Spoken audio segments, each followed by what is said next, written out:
শেখ হাসিনার বিচার হবে না, এখন পর্যন্ত এটা মেনে নিতে পারছি না। সে গুম করেছে, খুন করেছে, সর্বশেষ জুলাই আন্দোলনে অনেক শহীদ হয়েছে।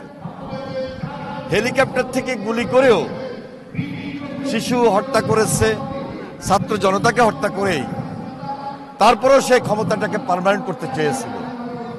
কিন্তু আন্দোলনের বেগ এত ছিল, বিশেষ করে বৈষম্য বিরোধী ছাত্র যারা মেধার জন্য লড়াই করেছে, আন্দোলন করেছে, তারা আমরা সবাই মিলে আন্দোলনটাকে এত বেগবান করেছি, শেখ হাসিনা পালিয়ে যেতে বাধ্য হয়েছে।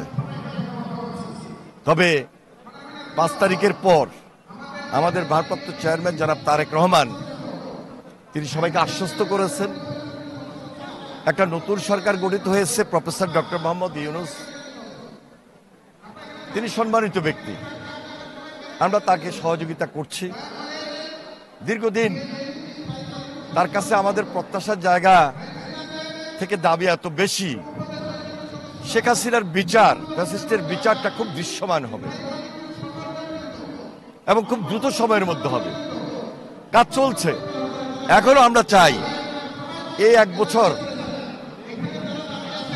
সময় কিন্তু অনেক, বিচারটা খুব দৃশ্যমান হওয়া উচিত। এটা জনগণের একটা বিশাল সেন্টিমেন্ট। শেখ হাসিনার বিচার হবে না, এখন পর্যন্ত এটা মেনে নিতে পারছি না।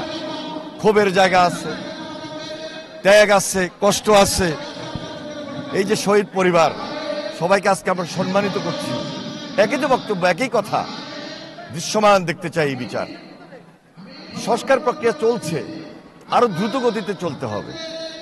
আমরা একটা 27 দফা দিয়েছি সর্বপ্রথম, এরপর যারা যুগপৎ আন্দোলনে ছিলেন সবাইকে নিয়ে ভারপ্রাপ্ত চেয়ারম্যান জনাব তারেক রহমান তিনি 31 দফা দিয়েছেন। এই যে সংস্কার, এই সংস্কার এবং বর্তমান সংস্কার, এই সব কিছু মিলে সংস্কারটা খুব বেশি জরুরি। তাহলে আমাদের যে টার্গেট দীর্ঘদিনের, একটা সুন্দর বাংলাদেশ গড়তে হবে, বাংলাদেশ নির্মাণ করতে হবে, নতুন ভাবে মেরামত করতে হবে। তাহলে এই সব কিছু যদি করতে হয়, যেখানে একটা স্বাভাবিক রাজনীতি ছিল না, স্বাভাবিক একটা ভোটের ব্যবস্থা ছিল না।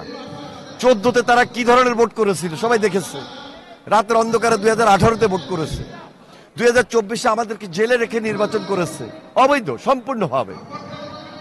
তাহলে আজকে যারা ভোট দিতে পারে নাই, এই প্রজন্ম যারা ভোটার হতে পারে নাই, আমরা সহ সবাই মিলে একটা সুন্দর জনগণের সরকার দেখতে চাই। এই সরকার একটা নিরপেক্ষ নির্বাচন করবে, প্রত্যাশার জায়গা থেকে বলছি। সেই নির্বাচনে একটা নির্বাচিত সরকার আসবে, দেশটা একটা স্থিতিশীল পর্যায়ে থাকবে, স্বাভাবিক প্রক্রিয়া থাকবে, সুন্দর বাংলাদেশ গড়ব, নির্মাণ করব নতুন বাংলাদেশটাকে। সবাই মিলে আমরা সেই দিকে এগোতে চাই।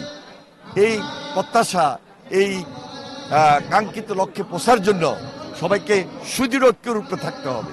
মতভেদ থাকবে, প্রতিযোগিতা থাকবে, কিন্তু প্রতিহিংসা এবং বৃহত্তর স্বার্থে ক্ষুদ্র স্বার্থ ত্যাগ করে আমরা যদি এক এবং ঐক্যবদ্ধ থাকি, আমার বিশ্বাস ফ্যাসিবাদ আর কখনো মাথা ছাড়া দিয়ে উঠতে পারবে না। এখনো ষড়যন্ত্র করছে, দেশেও করছে, দেশের বাইরে বসেও করছে, এবং কিছু কিছু রাষ্ট্রের সহযোগিতা করছে। তাই আমরা আজকে সকল রাজনৈতিক দলকে আমন্ত্রণ জানিয়েছি, বিশিষ্ট ব্যক্তিদেরকে আমন্ত্রণ জানিয়েছি, সম্মানিত যারা পেশাজীবী নেতৃবৃন্দ তাদেরকে আমন্ত্রণ জানিয়েছি, সাংবাদিকদেরকে আমন্ত্রণ জানিয়েছি। শহীদ পরিবারের প্রতি আমি গভীর শ্রদ্ধা নিবেদন করছি। সবাই একত্রিত হয়েছি। আমরা দায়িত্বশীল, অভিজ্ঞতা সম্পন্ন রাজনৈতিক দল বিএনপি, আমাদের চেয়ারপারসন দেশনেত্রী বেগম খালেদা জিয়া, ওনার পরামর্শ রয়েছে। সুতরাং ওনার পরামর্শ অনুযায়ী আমরা চলছি। আমাদের ভারপ্রাপ্ত চেয়ারম্যান জনাব তারেক রহমান যেভাবে আজকে নেতৃত্ব দিচ্ছেন, এগিয়ে যাচ্ছেন, আমার বিশ্বাস একটা নতুন বাংলাদেশ তার নেতৃত্বে ঐক্যবদ্ধভাবে আমরা গঠন করতে সক্ষম হব ইনশাল্লাহ।